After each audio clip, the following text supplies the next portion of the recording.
did you do when you worked for the city? What was your job? Cut the grass, clean the place and cut the grass.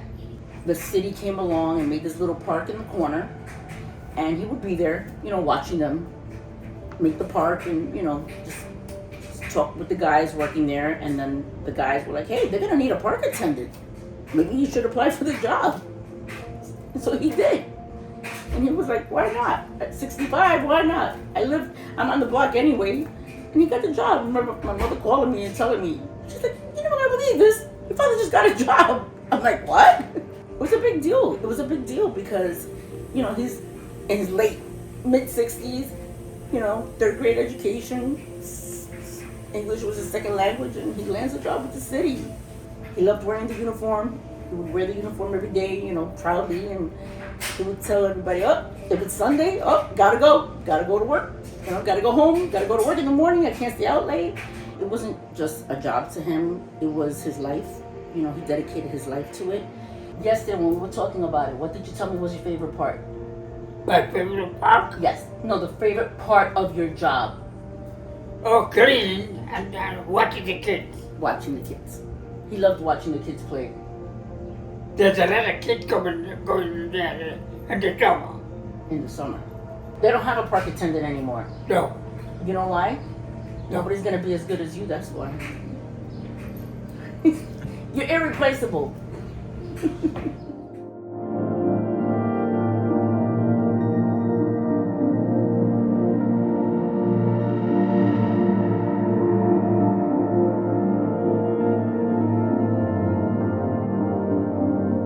He asked a long time ago. They told him he wasn't eligible because he was only a part-timer and that part-timers don't get a pension. And they said he was hired over the age of 40, and if you get hired over the age of 40, you don't get a pension. I didn't understand any of it because I never worked for the city or the state. And I just didn't have the time to deal with it back in 2022 when I first started inquiring, because my mother had just passed, so I had to deal with that. It was getting harder and harder for him to get up in the mornings, go to work. It was an outside job. Summer, winter, spring, and fall, he was working outside in the cold, in the rain. And, he's in his 90s, and I'm like, you can't do this anymore. You're gonna have to stay home. I called the city again, and I started making more inquiries about the pension. How was it that he wasn't getting a pension, that it made no sense to me? And then I just started, learning the law, learning pension law, making phone calls, calling different government agencies, and lo and behold, he was eligible all along.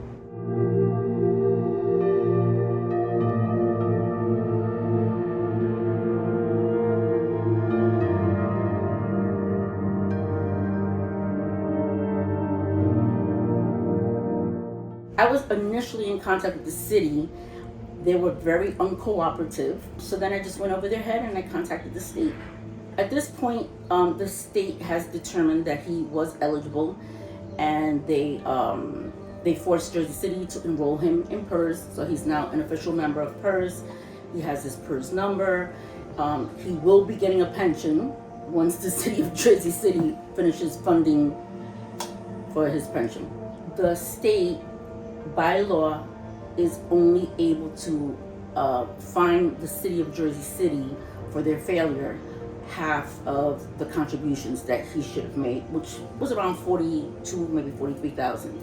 So they fined the city and forced them to pay half. Now the other half is still outstanding. Like, where do you suppose a 95-year-old man is supposed to come up with $20,000? This is a 30-year failure that was conducted by the city. Shouldn't the city pay the whole thing?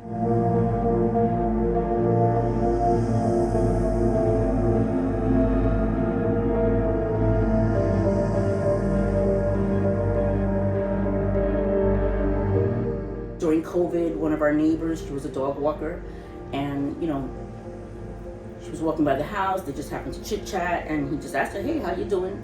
And she said, "Well, not too good. I lost my job. Nobody needs a dog walker now. Everybody's home. They're walking their own dogs. So I'm kind of, struggling a little bit financially. It's getting hard." And after that, she told me, like, the following week, she started receiving groceries. Sorry. she started receiving groceries on her doorstep, bags of groceries, and she told me she knew that it was my dad that was bringing her food and helping her.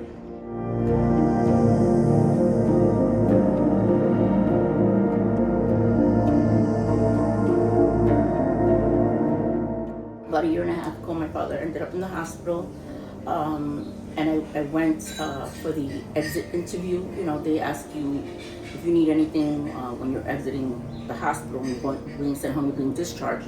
And she began to say, like, I can't believe that that's Louis. I can't believe, I get to see Louis again. And I'm like, you know him? And she's like, yeah, I grew up on Ogden Avenue playing in the park. I know your dad since I was a little girl.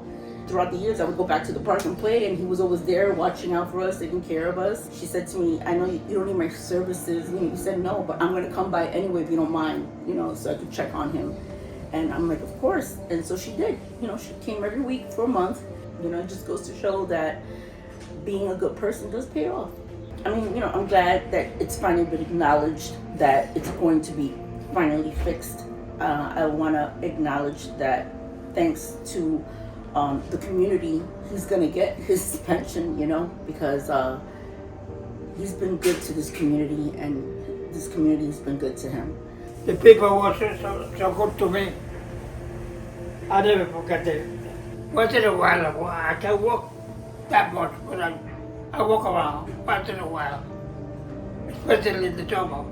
But how do you feel now that you took care of the park from the moment it opened? Right? Yeah. From the moment it opened, you took care of the park. Your grandchildren played in the park, right? And now your great grandson plays in the park. That's awesome, isn't it? It is. It is. So it was a big deal for him. And then, come to find out that the job that he loves so much and was so proud of, they failed him. But it's okay. The best is yet to come, right? You got it. You got it.